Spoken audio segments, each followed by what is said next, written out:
Everybody, welcome back to our channel. ఈరోజు వీడియోలో మన డైలీ లైఫ్లో మనం ఎక్కువగా యూజ్ చేసే వర్డ్స్ని తీసుకొని దానికి సంబంధించిన కొన్ని ఎగ్జాంపుల్ సెంటెన్సెస్ని ఇంగ్లీష్లో ఎలా చెప్పాలో ఒకసారి చూద్దాం. ఫస్ట్ వన్, ఆ కాలంలో. ఆ కాలంలో అనే వర్డ్ని ఇంగ్లీష్లో in those days or at that time, రెండిటికి కూడా మీనింగ్ ఆ కాలంలో. ఈ వర్డ్కి సంబంధించిన కొన్ని ఎగ్జాంపుల్ సెంటెన్సెస్ని ఇంగ్లీష్లో ఎలా చెప్పాలో ఒకసారి చూద్దాం. ఫస్ట్ సెంటెన్స్, ఆ కాలంలో మాకు ఫోన్ కూడా ఉండేది కాదు. ఆ కాలంలో మాకు ఫోన్ కూడా ఉండేది కాదు అని చెప్పాలనుకున్నప్పుడు in those days we didn't even have a phone. In those days అంటే ఆ కాలంలో, we didn't even have a phone అంటే మాకు ఫోన్ కూడా ఉండేది కాదు. నెక్స్ట్ వన్, ఆ కాలంలో అతను చాలా పేదవాడు. ఆ కాలంలో అతను చాలా పేదవాడు అని చెప్పాలనుకున్నప్పుడు at that time he was very poor. At that time అంటే ఆ కాలంలో, హీ వాజ్ వెరీ పూర్ అంటే అతను చాలా పేదవాడు. నెక్స్ట్ వన్, ఆ కాలంలో నేను చిన్న పిల్లవాడిని. ఆ కాలంలో నేను చిన్న పిల్లవాడిని అని దాన్ని in those days I was a small child. In those days అంటే ఆ కాలంలో, I was a small child అంటే నేను చిన్న పిల్లవాడిని.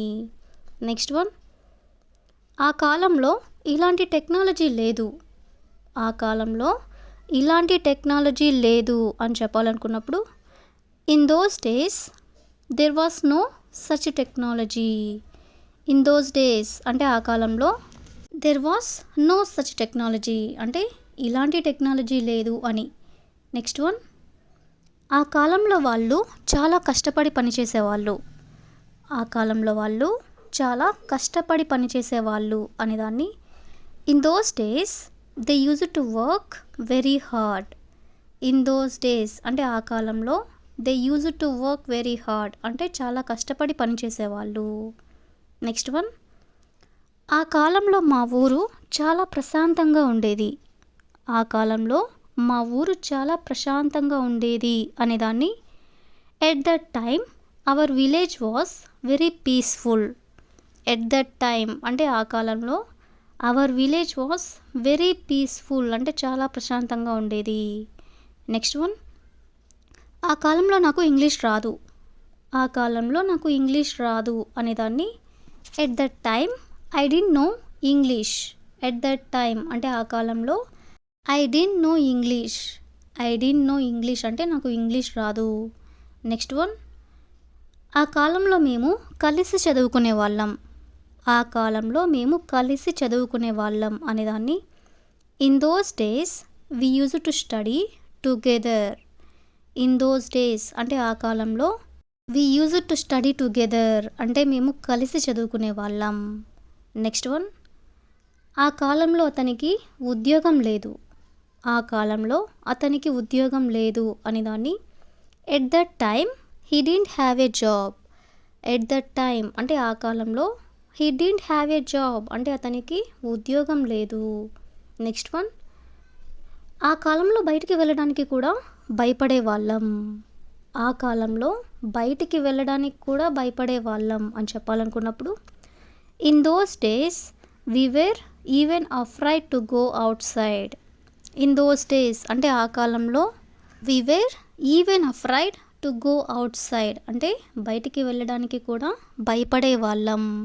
నెక్స్ట్ వన్, ఆ కాలంలో సోషల్ మీడియా అంత పాపులర్ కాదు.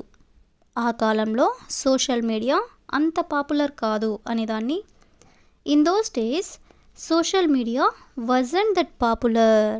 ఇన్ దోస్ డేస్ అంటే ఆ కాలంలో, social media wasn't that popular అంటే సోషల్ మీడియా అంత పాపులర్ కాదు అని. నెక్స్ట్ వన్, ఆ కాలంలో నేను చాలా ఇన్నోసెంట్గా ఉండేవాడిని.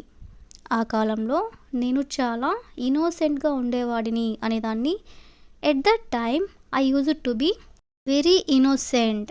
ఎట్ దట్ టైమ్ అంటే ఆ కాలంలో, I use to be very innocent అంటే నేను చాలా ఇన్నోసెంట్గా ఉండేవాడిని. నెక్స్ట్ వన్, ఆ కాలంలో డబ్బు విలువ చాలా ఎక్కువగా ఉండేది.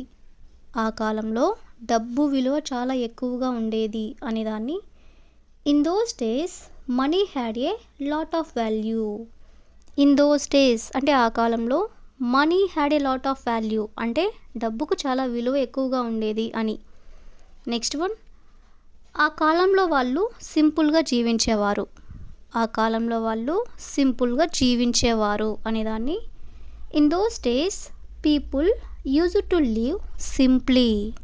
ఇన్ దోస్ డేస్ అంటే ఆ కాలంలో, people use to live simply అంటే ఆ కాలంలో వాళ్ళు సింపుల్గా జీవించేవాళ్ళు అని.